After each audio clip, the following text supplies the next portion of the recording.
Kaixo, arratsaldeon, ni Xabi naiz. Entrenamenduakin hasiko gea, eta orain aurreneko ariketa bat ingo dugu, bi talde ingo diteu, eta sakatzen da ona errestatzailean aurka jokatuko partidua. Sakatzaileak bi pelotak edukiko ditu tantoa bukatzeko. Aber, bukatzea lortzeko.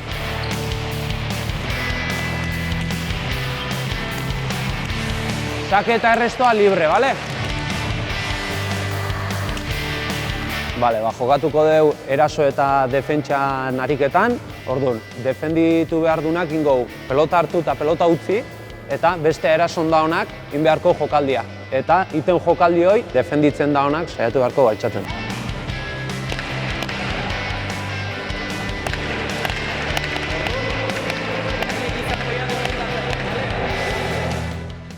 Hirugarren ariketakin hasiko gea, eta lauterdiko partida bat jokatuko dugu. Orduan, eskubiakin jotze zuenen eskuiko marra ikutu beharko zue, eta ezkerrakin ezkerreko pareta, bale? Hola desplazamenduke gai landuko ditu.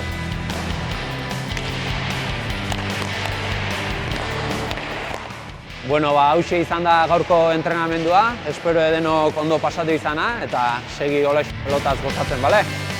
Egongo gea. Entrenamendu oso politia izan da, ez espero eta errepikatuko den dute.